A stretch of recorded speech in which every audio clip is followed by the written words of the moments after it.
From a distance, Sandringham looks like a perfect picture. Endless open fields, dense woodland, a Norfolk sky so wide it makes you believe nothing dangerous could ever hide here. In the public imagination, this is one of the most peaceful places in the British royal world. A retreat, a symbol of family life, tradition, and stability. But Sandringham once nearly killed the heir to the throne, not with a weapon, not with a political plot, but with something that seems harmless in every home. Water. Beneath the quiet corridors, behind red brick walls, there exists a system few people ever want to talk about. Pipes, drains, technical passageways patched together across generations, quietly operating beneath royal life.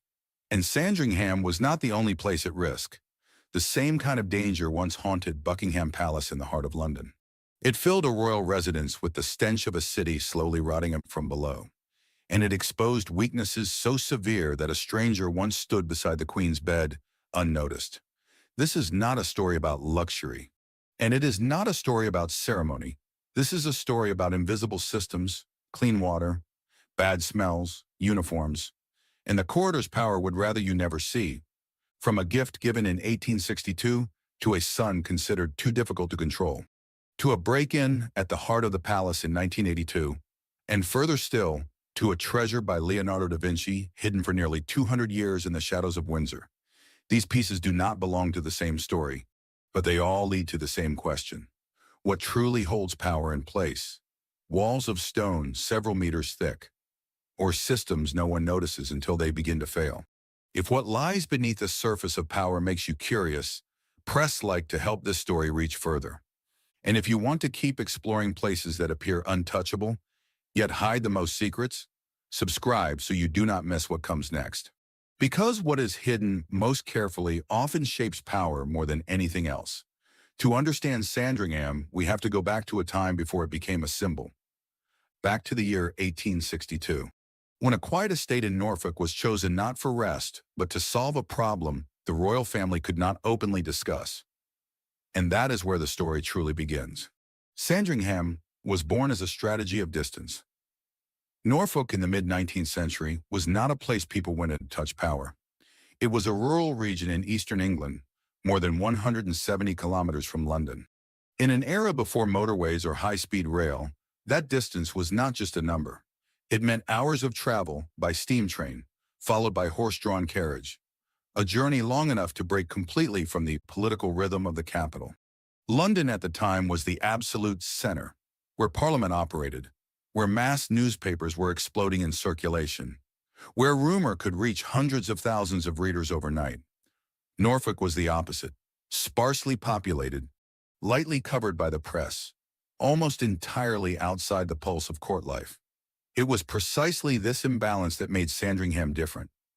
By the mid-19th century, the British monarchy was no longer absolute. Political power had shifted to Parliament, yet the royal family retained another role that was just as critical: symbolic stability. After revolutions swept across Europe, especially in France, power could no longer be secured through fear or divine authority alone. The British monarchy chose a different path. It rebuilt itself around morality, discipline, and the image of a model family. The reign of Queen Victoria embodied that strategy more clearly than any other. Victoria did not appear only as a queen. She appeared as a devoted wife, a committed mother, a moral symbol in a society undergoing rapid industrialization. That image was not accidental. It was constructed deliberately to project stability to the public. And within that system, the heir to the throne was not permitted to be a free individual. He was the continuation of the symbol. Albert Edward, Victoria's eldest son, entered adulthood inside this contradiction. In title, he was the Prince of Wales. In reality, every action he took was closely scrutinized. Edward did not fit the strict moral framework the Victorian court sought to preserve. He was highly visible in social life. His personal relationships unsettled the inner court, and London's press began to pay attention, not because he broke the law, but because he did not play the role expected of him. In a monarchy that survived on public confidence, the image of the heir was no longer a private matter. It was political capital. That was when Sandringham entered the picture. In 1862, Sandringham was purchased as a private residence for the Prince of Wales. On the surface, it was a gift upon his marriage, a country retreat. But placed against the reality of London at that time, the decision carried a very different meaning. Sandringham was not close to the center of power. It lay outside the direct gaze of the press, outside political salons, outside social circles where scandal could ignite without warning.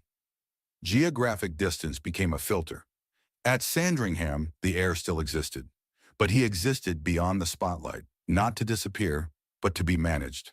This was not punishment, nor was it neglect. It was a form of private management. At this level, power does not need constant visibility. It needs space to recalibrate, to soften tensions, and to control reputational risk. Sandringham was therefore more than an estate.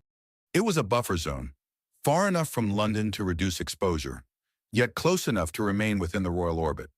In modern terms, it resembled a large corporation moving a young executive away from headquarters, not to remove him, but to shape him in an environment where risk could be contained. But distance did more than quiet public attention. It created another separation. Between Queen Victoria and the Sun, she could not mold according to her expectations. Within the British monarchy, difference was not resolved through public confrontation. It was handled through space. Rather than open conflict, the institution chose relocation. Less contact, less visibility. Less opportunity for mass newspapers to amplify behavior into crisis.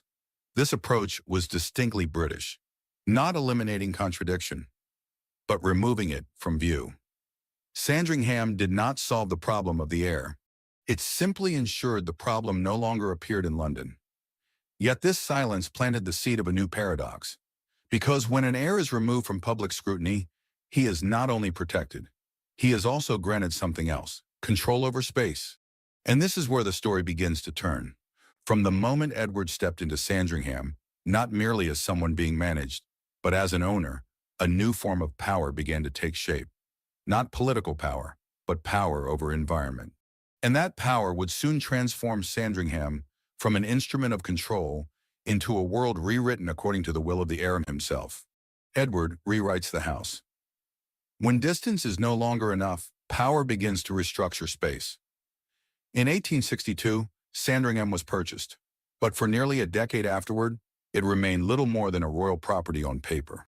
The old Georgian house still stood, balanced, ordered, restrained, an architectural expression of the 18th century discipline, not the psychology of a young heir coming of age in the Victorian era.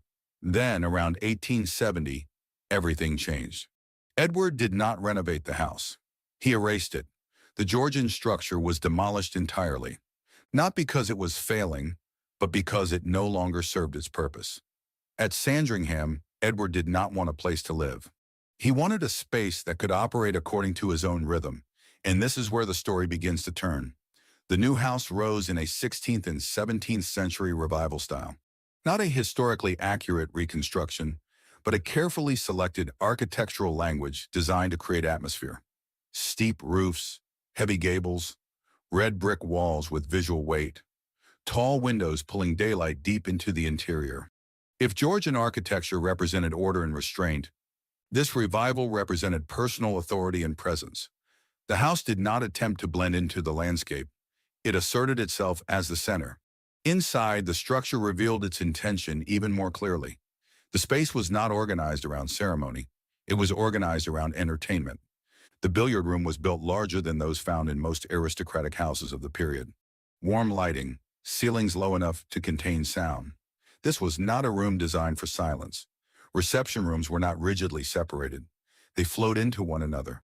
Music, conversation, and the sound of glasses could travel freely through the house without interruption. In certain areas, concealed corners were designed deliberately. Small rooms, low light, doors hidden behind wooden panels. Not for secrecy in the sensational sense, but to create zones that were not under constant observation. In a system where the heir was always watched, privacy itself became a form of soft power. But the house was only the outer shell. What Edward truly restructured was the land. Sandringham ceased to be a rural estate. It became a large-scale hunting ground. More than 20,000 acres were reorganized. Woodlands were planted deliberately to shape hunting routes. Clearings were open for gathering riders and game. Movement paths were calculated to support hunts lasting for hours. By the late 19th century, Sandringham operated one of the most carefully managed shooting estates in Europe. Guests were not only British aristocrats. They included diplomats and princes from other royal courts. This was no longer personal leisure. It was social power structured as entertainment. And then came a detail that changed everything. Sandringham time. Edward ordered every clock on the estate to run 30 minutes ahead of standard time. Not as a joke, not due to technical error. The purpose was explicit, to extend hunting day. But the implication went far beyond sport. In a world where time was being standardized by the state and the railway, for a single individual to impose a private time system across tens of thousands of acres was extraordinary. Edward did not merely own the land. He controlled the rhythm of time within it. This was a power-defining event. Owning space allows control of movement. Owning time allows control of reality. At Sandringham, the day began earlier.